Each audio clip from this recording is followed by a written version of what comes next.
एक ब्रह्म ज्ञानी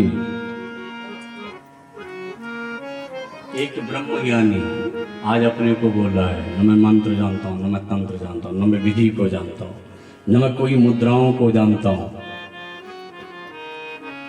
ब्राह्मण लोग संध्या वंदन करते हैं तो 24 मुद्रा गायत्री मंत्र से पहले करते हैं, 8 मुद्रा गायत्री मंत्र जपने के बाद।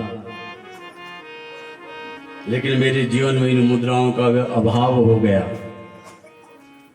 मैं न ज्ञान जानता, न योग जानता, न ध्यान जानता, मैं कुछ भी नहीं जानता। हे मां, कुपुत्रो जायेता क्वचिदपि कुमाता न भवति। कुपुत्रो जायेता क्वचिदपि कुमाता न भवति। हे मां, बेटा नालायक हो जाता है लेकिन मां कभी कुमाता नहीं होती। यद्यपि मैं शाक्त का खंडन करता रहा कि शक्ति नहीं है, शक्ति नहीं, लेकिन ये मां, तुमने हमें दंड दे करके यह दिखा दिया कि बिना तेरे शिवजी भी अधूरा है। शिवजी, शिव शिव शिव शिव में जब शक्ति नहीं है तो वो सब बन जाता है, सब। शिव में जो इकार है वो शक्ति का वाचक है, और जब वो शक्ति जुड़ी तब वो सब शिव बना। शिव की परिपूर्णता कहां है तब तक जब उसके साथ शक्ति नहीं।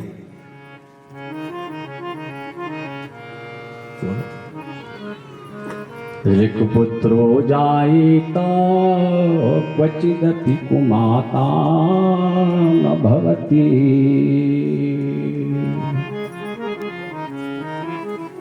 पुत्र को पुत्र हो जाता है लेकिन माँ को माता नहीं होती। मेरी माँ, तूने मुझे आज राह बता दी, रास्ता बता दिया, और ये भटका हुआ जीव आज तुझे पहचानने में समर्थ हो गया, समर्थ हो गया। बस यही सामर्थ्य तो चाहिए जो हम भगवान को समझ जाए। बस कथा का मतलब क्या है कि कृष्ण जन्म हो तुम खूब नाचर, हो गया कृष्ण जन्म, ये मतलब है। तुम्हारे जीवन में रोज कृष्ण जन्मोत्सव मनता रहे, पग पग में कृष्ण का प्राकट्य तुम्हारे जीवन में होता रहे, वही कृष्ण जन्मोत्सव है।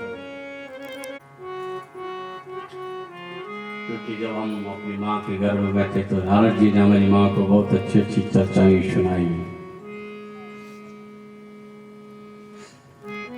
बच्चे का सुंदर निर्माण ये माताएं स्वयं कर सकती हैं। बच्चा गर्भ में हो, भावपूर्ण स्थिति हो, भगवान का यजन हो, जो बेटा होगा वो इतना संस्कारी होगा, बिगड़े हुए माता पिता को भी रास्ते में ले आएगा, ऐसा बेटा होगा। इसलिए हम बार बार बोला करते हैं कि आहार शुद्धो सत्व शुद्धि ध्रुवा स्मृति। गर्भ में बच्चा हो तो आहार शुद्धि पर विशेष ध्यान देना। कई घरों में मांस मदिरा ये सब चलता है, इन चीज़ों का सेवन न हो, बाहर की व्यर्थ की चर्चा न हो, शास्त्राभ्यास हो, घर में पाठ पूजा हो, चित्र और चरित्र में ध्यान देने की बात है उस समय।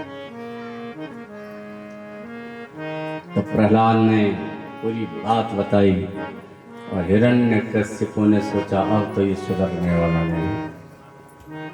दिग्गजे दंत सूकेश्चः, बड़े बड़े दिग्गज पहलवानों के बीच में प्रहलाद जी को फेंका, बोले इसको मार दो, पटक दो इसे। हाथी के पैर के नीचे कुचलवाया, पहाड़ों से गिरवाया, तेल की कढ़ाई खोलते हुए तेल में गिराया, कुछ नहीं बिगड़ा। एक दिन पुनः विद्यालय में पढ़ने के लिए गए, बड़े मेधावी छात्र हैं, इसलिए गुरुजी एक दिन कहीं जा रहे थे, उन्होंने कहा बेटा तुम पढ़ा दो, आज हम कहीं जा रहे हैं, आज तुम नहीं पढ़ाना।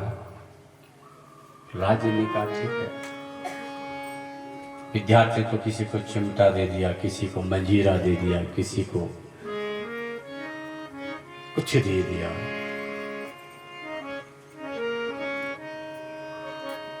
और तब कहा आज हमारे साथ कुछ गाओ। उन्होंने कहा अभी गुरुदेव आएंगे तो गड़बड़ी हो जाएगी, गुरुदेव की तो जो बात हो, लेकिन तुम्हारे पिताजी को पता लगेगा तो सब गड़बड़ हो जाएगा। तो कहा तुम मेरे मित्र हो? अरे हाँ। तो सुनो भैया, बिना भजन के चाहे देवता हो, यक्ष हो, किन्नर हो, नाग हो, कोई नहीं करा। देवासुरो मनुष्यो वा यक्षो गंधर्व एव च भजन मुकुंद चरणम स्वस्तिमां स्यात् यथा वयम्। चाहे कितने भी देवी देवता क्यों न हो, यक्षर नाग किन्नर कौन भी क्यों न हो, कोई भी क्यों न हो, भजन मुकुंद चरणम स्वस्तिमां स्यात् यथा वयम्। अपना ही कल्याण चाहने वाले व्यक्ति को भगवान मुकुंद का भजन तो करना ही चाहिए। मुक्तिं ददाति इति मुकुंदः। जिन भगवान में मुक्ति देने का सामर्थ्य भरा है, उनके चरणों का जब तक आश्रय नहीं लिया, भजन नहीं किया, तो जीवन सब बेकार है। मित्र समझ गए। भैया प्रहलाद एक बात बता दी, ये तो बहुत अच्छा बोल रहा है। ये बताओ, जब तुम्हें तेल की कढ़ाई में डाला गया, पर्वतों से नीचे गिराया गया, तुम्हें दर्द हुआ? बोले मुझे तो कुछ नहीं हुआ। जो भगवान के मार्ग पर चलने वाले लोग हैं ना,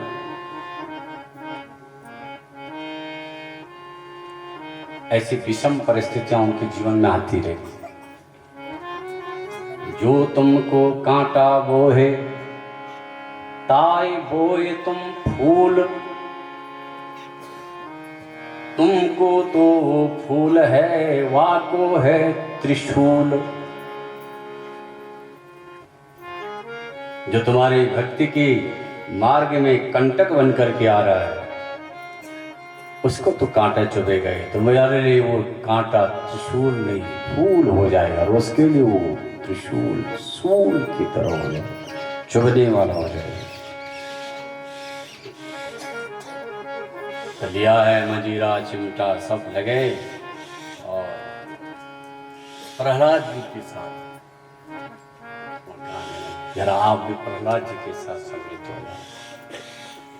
राधा राधा कृष्ण राधा राधा राधा कृष्ण मस्ती में गाओ। राधा राधा कृष्ण राधा राधा राधा कृष्ण राधा राधा राधा कृष्ण राधा राधा राधा कृष्ण राधा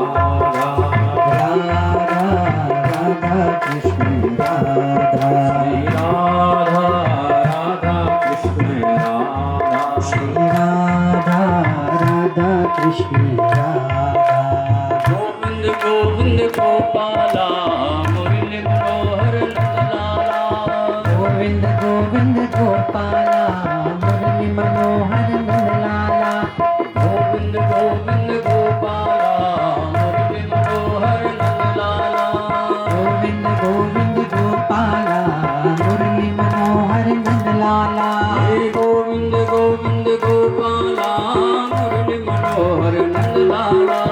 गोविंद गोविंद गोपाला मुरली मनोहर नंदलाला। हे गोविंद गोविंद गोपाला मुरली मनोहर नंदलाला। गोविंद गोविंद गोपाला मुरली मनोहर नंदलाला। राधा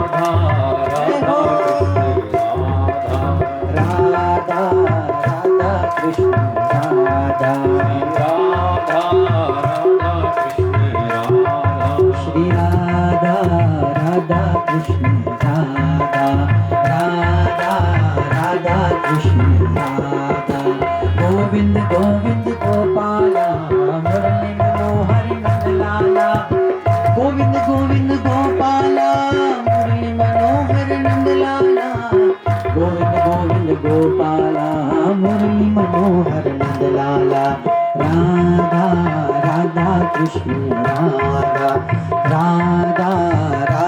कृष्ण राधा, श्री राधा राधा कृष्ण राधा, राधा राधा कृष्ण राधा। श्याम सुंदर भगवान की जय। हर हर महादेव। जरा हाथ उठा करके हर हर महादेव। भगवान का भजन गाया और समर्पण हुआ तो क्या फायदा नहीं। इतने में जैसे गा रहे थे वो आगे कौन संडामर के जो दो आचार्य थे, और जब वो दो आचार्य आए तो उन्होंने जैसे ही प्रहलाद जी को हाथ लगाया तो वो भी नाचने लगे। सुखदेव जी कहते हैं परीक्षित, अगर आज सच में हिरण्यकश्यपु आकर के प्रहलाद जी को हाथ लगाता तो गुरु बिना नाचे नहीं रह पाता। सुन रहे हो? भक्ति में इतनी शक्ति है, सबको नचा देती है। आज वो भी बिना नाचे नहीं रह पाता। और जैसे ही संडामर के आए उन्होंने नाचने लगे, इतने में आया हिरण्यकश्यप, उसने दूर से शब्द किया, अगर हाथ लगाता तो बिना नाचे नहीं रहता। शब्द किया, सब रुके। अच्छा, ये हालात है इस विद्यालय की। जो यहाँ के आचार्य हैं वही नाच रहे हैं इसकी उंगली पे। हिरण्यकश्यप ने एक बंद कक्ष में उसको रख दिया, सुन रहे, जहाँ कहीं से जाने के लिए नहीं है, उस ऐसे कक्ष में प्रहलाद को बंद कर दिया। जब बंद किया तो महीने बाद विचार आया कि देखते हैं कि मर तो गया होगा। एक जगह छेद बनाया, अंधेरा कक्ष था, भगवान की कृपा से वहां बिजली चमचमा रही है, और हिरण्यकश्यपु जैसे तैसे पात्र में व्यंजन पा रहा होगा। प्रहलाद के लिए सोने की थाली, सोने की कटोरी, सोने के चम्मच सब बने हैं, दिव्य पलंग लगा है, और वो दिव्य प्रसाद पा रहे हैं। वाह रे वाह, ये देखो ठाट, किसके ठाट हैं भजन करने वाले। इसलिए हम बार बार बोला करते हैं भाई, खुदा खुद ही करता है अपने बंदों की निगरानी। नया मंजा, नया तकिया, नया दाना, नया पानी, खुद ही को कर बुलंद इतना हर तदबीर के आगे। खुदा तुमसे खुद पूछे, बता तेरी रजा क्या है। भजन का प्रताप ऐसा बल आया, ऐसी शक्ति आई, ऐसा सामर्थ्य आया कि भगवान को भक्त की रक्षा के लिए उस बंद कक्ष में, जहाँ कहीं से रास्ता नहीं जाने का, और बोलो वहां कैसे भगवान गुजर, कहाँ इतने पात्र प्रकट हो गए, विचार करो। सारे व्यंजन भी रखे, विचार, भक्ति से सब कुछ हो जाता है। सरक्षिता रक्षति यो ही गर्भे। प्रहलाद जी से कहा ये सब क्या है? बोले जिस परमात्मा ने गर्भ में रक्षा की, वो क्या बाहर आकर के अन्न की व्यवस्था नहीं करेगा? ये मेरा थोड़ा सामर्थ्य है, ये तो मेरे भगवान के ऐश्वर्य का चमत्कार है।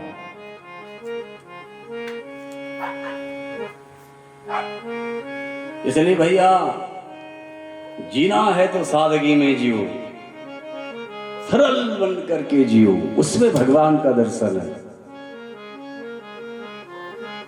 बन ठन करके भगवान मिलेगा ऐसा मत सोचना, बन ठन करके अंदर से बनो। ऋघरानि भूमो पशवस्य गोष्ठे, नारी गृहद्वारि जना श्मशाने, देहस्थितायां परलोक मार्गे, धर्मानुगो गच्छति जीव एकः। घरानि भूमो पशवस्य गोष्ठे, जिस घर में आप रहते हैं, जहाँ आपका पशुधन रहता है, गौ माता रहती है, वो सब यही धरा का धरा रह जाएगा। नारी गृह द्वारी जना श्मशान में। अंतिम समय होगा तो पत्नी को भी घर की देहरी से बाहर आने की आज्ञा नहीं है साहब। दरवाजे से बाहर पत्नी भी नहीं आती, ये अनुमति नहीं है शास्त्र की। जना श्मशान, जिन्होंने कंधे में रखा है वो भी शमशान भूमि तक साथ देंगे, उससे आगे वो भी नहीं आ सकते। देहश्चितायाम, शरीर भी चिता तक साथ देगा। तो जल करके राख बन गया, तब क्या होगा? परलोक मार्गे, तो परलोक में क्या साथ जाएगा? बोले धर्मानुगो गच्छति जीव एकः। तेरे जीवन में तेरे रहते हुए कितना धर्म हुआ है, तूने कितना दान किया है, कितना पुण्य किया है, तू किस स्थिति में जिया है? क्या तुझे अपने ऐश्वर्य का, पद का, प्रतिष्ठा का कहीं घमंड तो नहीं था? क्या तू मैं करके तो नहीं चलता था? तूने अपने संपत्ति को धर्म में, उस धन को नियोजित किया है, लगाया है? जब ये पूछा जाएगा, बोले ये कुछ नहीं किया, बोले ले जाओ यमराज के पास।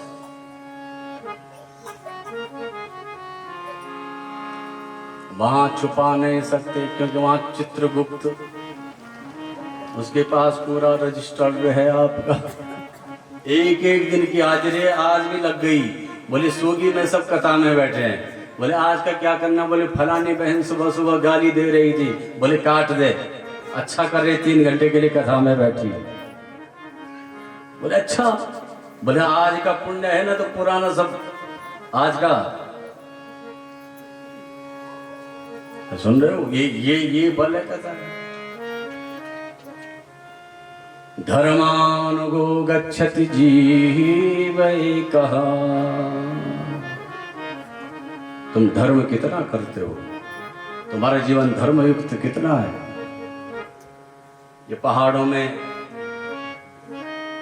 हो सकता है ठंडी के समय में रोज नहाना न बनता हो,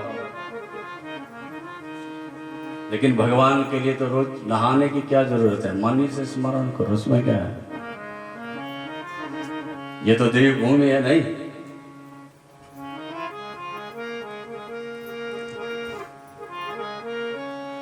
यहां तो देवता विचरण करता है साहब। जो ये ऊंचे ऊंचे पर्वत है, ये कोई साधारण पर्वत नहीं, यहाँ तो देवी देवताओं के शरीर है। ये ऋषि मुनियों ने शरीर को छोड़ा ढांचे के रूप पर पकड़।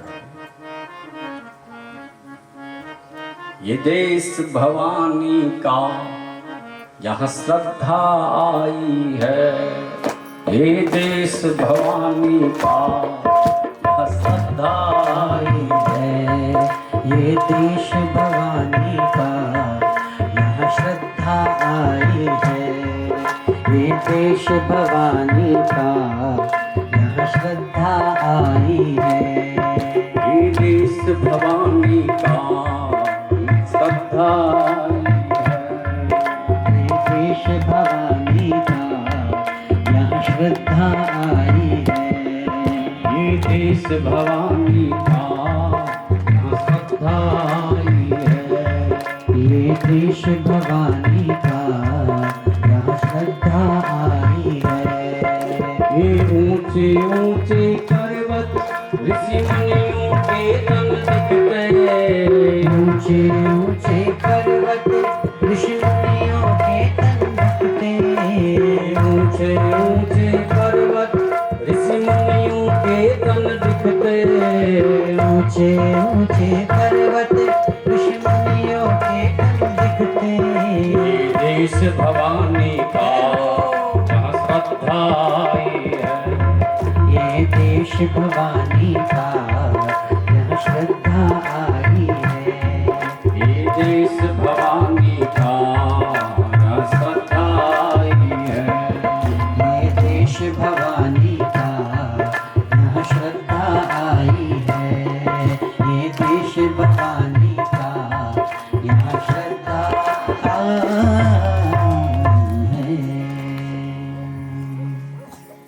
ठीक है साहब, इस पहाड़ कोई ऐसे नहीं है। ऋषि मुनियों ने सब तपस्या करके शरीर को छोड़ा और वो ढांचे के रूप में यहाँ स्थित हुआ और उसी में ये रोम को घास वृक्ष सब प्रकट हो गए। सुन रहे हैं? साधारण धरती मैंने एक बात बता दें, कान खोल करके सुनना। जहाँ देवता होते हैं वहाँ प्रवृत्ति राक्षसी होती है। बहुत ध्यान से सुनना। जहाँ देवता होते हैं ना, तो देवताओं की इर्द गिर्द कौन घूमते हैं बोलो? राक्षस घूमते। और राक्षस किस रूप में होते थे? राक्षस का कोई शरीर होता है क्या? क्या रूप होता था राक्षस का? कोई अलग वैरायटी थी क्या? वो मनुष्य के रूप में हो सकता है। सुन रहे हो? कौन है राक्षस? कौन है असुर? असुर रमनते इसी असुरा। जिसके हृदय में पाप रमण कर रहा है वो असुर है। राक्षस प्रजाति कोई अलग थोड़ी। मनुष्य में कोई देवता बन जाता है, कोई भगवान बन जाता है, भगवान बन सकता है, कोई संत बन जाता है, कोई ऋषि बन जाता है, कोई श्रेष्ठ वेदज्ञ ब्राह्मण बन जाता है, कोई धर्मपरायण भक्त बन जाता है, कोई सही मायने में अच्छा मनुष्य बन जाता है, तो कोई इसी बीच से असुर भी बन जाता है। तो असुर कौन बनता है? महिष खाई और मदिरा पीना, गर्जा वज्रा घात समाना।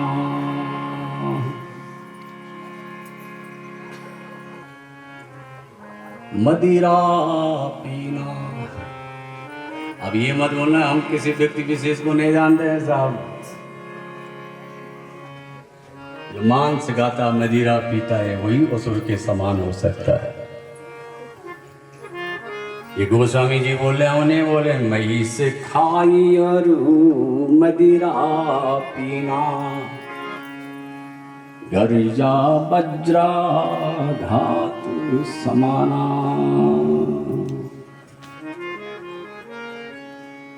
बोलो। इसलिए जिसके जीवन में मांस मदिरा का सेवन होता है, मुझे लगता है निश्चित आज से वो व्यक्ति देवता बनने की स्थिति में आ जाएगा और इन सब व्यसनों से मुक्त हो जाए। क्योंकि मनुष्य जीवन मिला है, ये केवल खाने पीने के लिए नहीं मिला, ये सुधरने के लिए मिला। मनुष्य बनकर के भी अगर हम नहीं सुधरे तो धिक्कार है हमारा।